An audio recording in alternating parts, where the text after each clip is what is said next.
څنګه کولای شئ تاسو چې د یو موبایل سکرین په بل موبایل کې وګورئ. مطلب تاسو سره یو موبایل وي وایي تاسو د بل موبایل سکرین کتل غواړئ، سکرین د یو بل سره د موبایل شیر کول غواړئ، نو دغه ویډیو سره تر اخره وګورئ. ویډیو سکپ کوم دا یو داسې سیټینګ دی چې په هغې کې تاسو د یو موبایل سکرین چې کوم دی هغه تاسو خپل په موبایل کې کتلی شئ. مطلب هغه موبایل څنګه استعمالوي نو هغه استعمال تاسو خپل موبایل په سکرین باندې بالکل ټوټل د هغه موبایل کتلی شئ. نو قدرمنو دغه ویډیو چې کومه ده دا طرفه یو ګورئ، ویډیو سکپ کوئ. مخ دې نه وړاندې ایډوکیشن رس دی که تر اوسه پورې تاسو موږ ټیکنیکل پښتو یوټیوب چینل نه سبسکرایب کړی، دا سبسکرایب دی او خوا کې د غنټۍ نشان هم کلیک کړئ چې زموږ نوي ویډیوز تاسو ته په وخت باندې دررسي.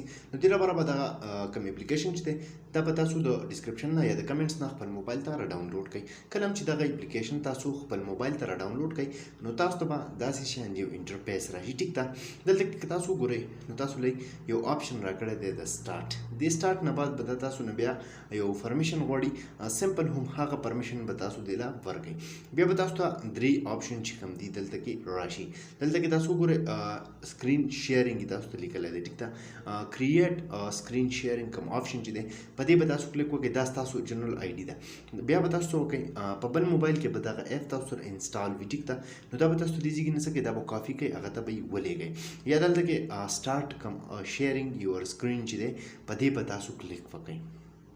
ټیک ده، دا به د دې ځای نه تاسو دې له څه کوئ کوم پرمیشن چې دی هغه پرمیشن به دې ته تاسو الیف کوئ. اوس که زه دا سټارټ وم نو ما سره بیا وایس ریکارډینګ چې دی زما سکرین ریکارډر چې دی دا به آف کېږي. نو سمپل همدغه طریقه یې ده. ټیک ده، دې ځای کې نه به تاسو څه کوئ، دا به تاسو سمپل آن کوئ او دغه شانتې لینک به یو بل سره شیر کوئ.